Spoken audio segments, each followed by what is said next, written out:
Okay. Alright guys, let's talk about what the standard deviation is. You all just were, you guys all just were in your list from lowest to tallest, and the box plot that you guys made looked like one of these. So let's talk about this for a second. These are the ones for my different class periods. This was the box plot made in first period, and I'm going to talk to you about standard deviation. Standard deviation being the average distance away from the mean. In first period was 3.45. Second period was 3.6. So it was a little more varied.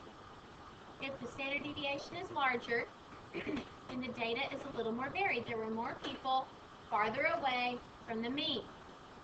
Now, look at third period. They were much more varied. They had a standard deviation of 44.1. That actually is the largest standard deviation of all of my classes. So they were much more varied in their distances away from the mean. Let's see how you guys compared. Oh, it is worth noting that this was fourth. This fourth period is the most symmetric, the most actual, like a normal curve, which we'll talk about later, that I have ever had. The mean and the median were identical. I have never had that happen. They also had a nice small standard deviation. Furthermore, when I counted how many were in these different amounts of weight, it was just like something you're going to learn later in the normal curve. But let's look at yours. So in sixth period, you guys had a standard deviation of 3.74. So tell me how your variation compared to the third period, who had a standard deviation of 4.1. You are less varied. Okay. How about the very perfect data of fourth period? That was 3.4 basically. You guys are, in relationship to that, you are more varied. Okay. You guys had a median of 70 and you had a mean of 68.69, so they were not the same. They were off from each other. Now, I'm going to say, let's just say we had the, we'll do 68.6.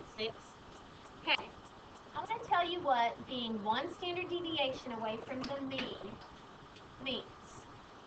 Okay, if you are one standard deviation taller than the mean, so then I would take 68 point, and that should be a 7, shouldn't it? And I would take 68.7 and I would add one standard deviation. We'll just say it's 3.7. That would mean if you are one standard deviation above the mean, then you are 72.4 inches tall. If you are one standard deviation below the mean, then what would that be? So then you would be 65 inches tall. Okay, so this is plus 1 standard deviation, and this is minus 1 standard deviation. So 1 standard deviation. Okay, now here's my question. I want you to think if you are within 1 standard deviation. So think of your height. If you were 65 or taller, and 72.4 or lower, then you are within 1 standard deviation. So I want to count how many of the 21 of you are within 1 standard deviation. So raise your hand.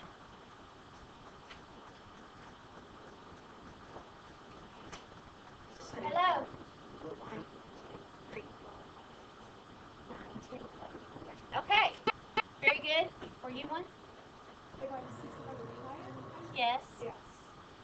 Okay, so 14 out of 21, and that's 2/3, which is 0.67, or so 67%, and this is very good because in a perfect normal curve, which we will address later, let me tell you this little thing. If the mean is here, and this is 1 standard deviation down, and this is 1 standard deviation up, we will learn later this year that 68% of the data should be within 1 standard deviation. And look at what you guys were. You guys, 67% of this class were within 1 standard deviation. So that's pretty good. Now, let's check 2 standard deviations away. So I'm going to do this in a different color. 2 standard deviations up from the mean would be that 72.4 plus the 3.7 I'm adding. So that's 76.1. So that's 2 standard deviations up. And what was our tallest? 75. Okay. So we don't have anybody past 2 standard deviations. By the way, if you're past 2 standard deviations, you are going to be considered an outlier. Okay, so let's see what lower, 2 standard deviations lower is going to be. And that's going to be 61.3. So there's your 2 standard deviations out.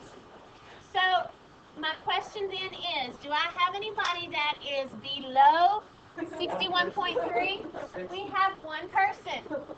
And watch, this is going to be great.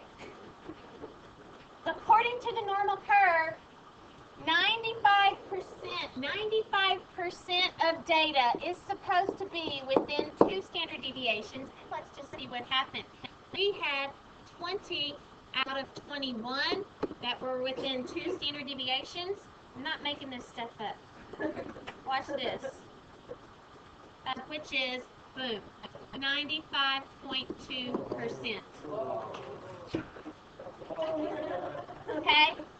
Is that totally messing with your mind? It's so awesome that our class literally had a normal curve distribution in the sense that we had almost the 68%, and then 2 standard deviations out contained 95% of the data, which is, according to the normal curve, what it should contain. Okay. Y'all actually have had the best, closest representation. Good for you. Okay. So all of that was not to necessarily get you to understand this normal curve stuff yet, because that comes later. All I was wanting to do with that conversation was to have some contextual sentences about standard deviation. Being within 1 standard deviation is more common than being within 2 standard deviations. Furthermore, if you are more than 2 standard deviations out, you are considered an outlier. Okay? So that's for you to kind of understand this concept of standard deviation. Now, let's look at the actual formula and walk through that.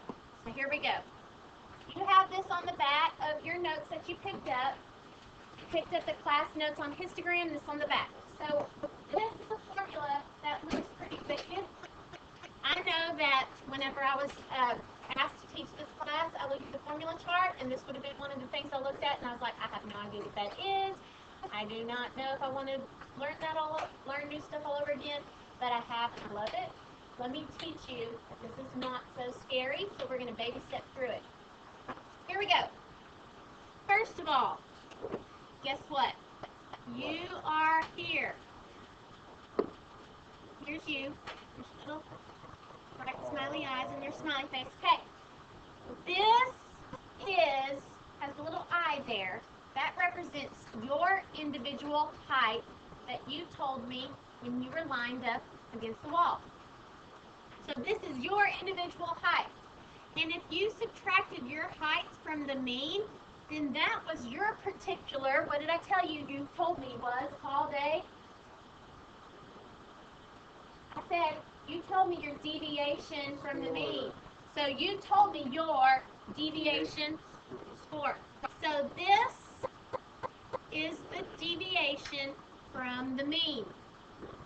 Okay, now, we knew that if I summed up the positive deviations with the negative deviations, that would sum to 0, which would not give us any information about the typical distance from the mean, because that would make it 0. 0 divided by 21 is 0. So, the way that the formula, whoever came up with that, remedies that problem, is they square it. The squaring is done to take away the negative aspect. So all you people would think of your number you told me, and then you would square it. So the negatives would square theirs, and then they would now have what? Positive distance away. Question. The farther farther you are away from the mean, tell me about your value. Your squared value is it bigger or smaller than the people that are closer to the mean? It's bigger because you have a farther deviation. Okay, good. So guess what? After every single one of you gives me your individual deviation squared, according to the formula, what do you then do? You sum them up. Remember, this isn't just like a capital E. This is a capital sigma, which indicates to sum up all of yours. So you all think of your number squared, and then we would add up all of those 20 numbers. Okay? All right. Now, to get averages, what do you do after you sum up all the numbers? You divide by, just regular average, add them all up, and then you divide by how many there are, which in our case there was 21. So this is a little perplexing because you're actually asked to divide by, in our case it would be 20 instead of 21. And so I want to explain why that is, and we don't really address it too much more. Okay, here's why, real quickly. Here's the explanation as to why with standard deviation you divide by n minus 1, not just n. You would divide by n if we had the data for the entire population. Then you would be dividing by n because you would know every single value. If you do not know every single value, you just have a sample. Our sample's always the perfect representation of the population. They're probably close, but they are not perfect. Since they are not perfect and there is sampling variability, there's differences from sample to sample, then we need to kind of give ourselves some wiggle room. And we need to not be like so small with the standard deviation. We need to make it a little bit bigger to allow some room for error. Think about it this way. You go into the store, you know you're going to pay for something $18.65, but when you go up to the counter, you're not going to just give them $18.65. You know you're going to have tax and a little more. So you're probably going to bring with you $20 or $21. So you want to bring yourself more because you know there's going to be a little something added. All right. So that's why you divide by n minus 1 instead of just n. Okay. This in here, so here comes a vocabulary word. This space in all of these computations that you do, summing them all up and then dividing by n minus 1 is called the variance. Okay? The variance. It's called the variance because it has to do with the variation of your data. It has to do with the variation of your data. Now, because it got squared and all your numbers got really large, we have to now back that off to get the standard deviation. And to how are you going to undo the squaring? You're then going to take the square root. So once you take the square root, you then have standard deviation. And I'm going to tell you right now that if you're notating it with a regular Latin S, then it's the standard deviation for our sample, of which we had a sample of all my students. However, if you knew all the data for the whole population, then they would represent it with this Greek letter sigma, and that would mean that they knew the standard deviation for all of the population of all my students, or whatever population it is you're talking about. You pretty much will never have this. I mean, you basically can never compute this because we usually take samples. So you will must always have an S. But in the problems, word problems, you'll frequently be given the standard deviation, which how they got that, I don't know, but they would have for the whole population. So, a couple other quick things. I can tell you that it's very likely that on a multiple choice on the AP question, and probably for me also, is for you to remember that adding up all of your positive deviations with all of your negative deviations sums to 0. So that the sum of all those deviations is 0, and that's why they're squared in the formula. And then, in summary, make sure you understand the relationship between this word called variance and this word standard deviation. These words variance is the standard deviation squared. Okay. Now the flip side of that is you want to get the standard deviation, and what are you going to do? You're going to take the square root of the variance. We almost always use standard deviation, not variance. Which means this. When you read a word problem and it's going blah, blah, blah, blah, blah, blah, this, blah, blah, blah, blah, blah, and the variance is this, then your brain should go, oh, I need to take that number and get the square root of it because I want the standard deviation, not the variance. Okay, so that's pretty much why you need to understand that relationship of those there, so you know that you're using correct data. Okay, very good. So now I actually want to walk you through your homework, which is this, and we're going to do one of those standard deviations first. So if you turn to the back, you have this problem here. Okay, so this is the Consumer's Report, April 2007 issue. The following gas mileage was reported for these 5 brands of Subaru, so there they are. The first thing you do, find the mean and the median. I know you could do that pretty easily. I'm going to tell you the mean so we can do the rest of this. The mean, which is represented by X bar, is 19.6 for this problem. Okay, so let's move on and do this part. Find the variance and the standard deviation. So my question to you is, okay, so don't say it out loud yet. I want you to look at this formula. I want you to think right now in your brain, is that the variance or the standard deviation? So don't say it yet. Is that the variance, what I just circled, the standard deviation? So what do you think, guys? It is variance. How would you turn it into standard deviation? Good. Taking the square root would turn it into standard deviation. All right. So let's get down to the actual computing of it. Tell me, here's the first thing. Observations, X sub I, that's the individual observations. What is it talking about?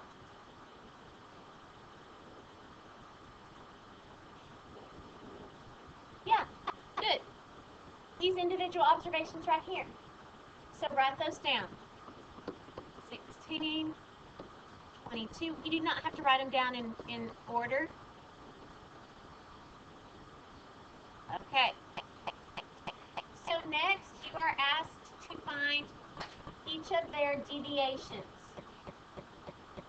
So, good. 16 minus 19.6. 22 minus 19.6. 23 minus 19.6.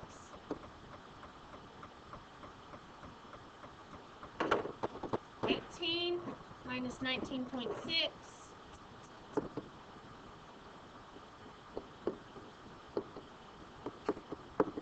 And then 19 minus 19.6. Okay, good. So let's look at the formula. How much of that formula have we done? That section right there. So what's next to do of that section? Nope, squaring them comes next. No, you do not add them all together and then square. You square them individually. So you need to square each of them. So the 3.6 squared is 12.96. 2.4 squared is 5.76. 3.4 squared is 11.56. 1.6 squared is 2.56. And then this last one is 0.36. Good. So we just did the square of them. And now what's next? Summing them up. Okay, so this is the next thing. I'm going to sum these up after they are squared. And that makes a sum of 33.2. All right, so now what is left to finish up this formula? Divide by n minus 1. What is the value of n? What's the value of n? 5. The value of n is 5 because I have 5 numbers in the sample. So therefore, n minus 1 is 4. So I'm going to divide by 4, and that number is 8.3. So now my question is, what is that 8.3? It is the, good, it is the variance. So the variance is 8.3, and how do I make it then? The standard deviation. Square root it, and you get 2.88. Very good. So that's the technicalities of doing the standard deviation by hand, and you are going to do one now, because suppose a Toyota Prius, which gets 44 miles per gallon, is added to the list. Will the standard deviation change? And you're going to recalculate. So now, before we get into that, I want to just have you think about this, okay? So listen up. If I add a 44 miles to the gallon number to this set, first the mean's going to change. What direction is the mean going to go? Up. Good. Secondly, think about this before you answer, so hold on. What's going to happen, just if you were to guess, what direction would the standard deviation go? Would it get smaller or would it get larger? It is going to get larger, and I want to know why.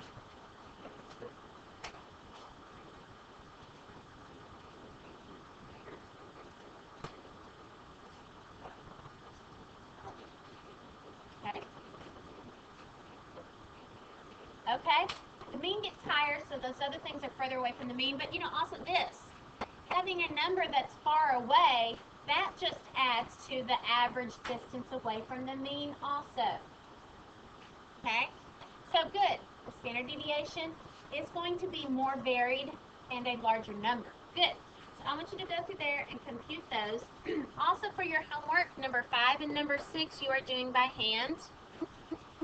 And actually, let me kind of brief you through this front real quick, and then I'm going to let you work. So you're going to have a good 10-15 minutes. So let's kind of talk about the front real quick. Here we go. The front does just ask you simply to find the mean and the median. And I want you to practice doing these on your calculator with the new thing we learned yesterday. So let's remember. How would I want you to calculate all the information about these numbers? What would you do first with them? Good. Good. First, put them in the list, which is stat, edit. Okay? So that's our data from yesterday, but let's just go with it. So say that's your data. Now, how do you calculate something for your data? Stat. Good. Stat over to calc. And then one variable stats. It is an L1, so hit enter, and there you go. The X bar is the mean. Now remember yesterday I told you I skipped over a few of these things. Look at here. Look at this value here, this S of X. What is this S with the X? What is that number representing? Good. This S of X is the standard deviation of the sample. And this, see this sigma? That's the sigma right there. This sigma is the standard deviation of the population. Look at how those numbers are different. You see, oh, you can't. Do you see that one number is 22.9 and one number is 22? Which one? The bigger one is the sample, because I need to have a little more wiggle room. I need it to not be as accurate. I need to have a broader spectrum so that I'm not, condensing too much. So the sample is always a bigger standard deviation because it's, you know, your sample is more varied than the real population would be. Okay, there's that. And a couple other things. So you do that with 1 and 2. Question here. Suppose this 244 was actually 204 instead. What do you think is going to happen? The mean will probably go down. True. And finally, let's look at this number 3, because I think it does have one little piece of instructions that's a little confusing.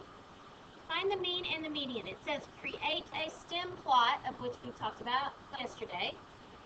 What problems will we encounter in locating our measure? So this question is intended to come from you just having a stem of 2s and 3s and 4s, because these data are just in the 20s, 30s, and 40s. So we talked about yesterday how this stem, just having those 3 stems, is probably not a good thing. What's probably a better thing to do to collect all of this data if we don't just want them in 3 stems? Split it up. So that's what this is saying. Split it up. And that would be split by doing what? 2, 2, 3, 3, 4, 4.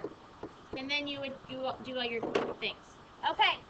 Very good. I'm going to come around right now and stamp your homework from yesterday while you work on these things right now in class.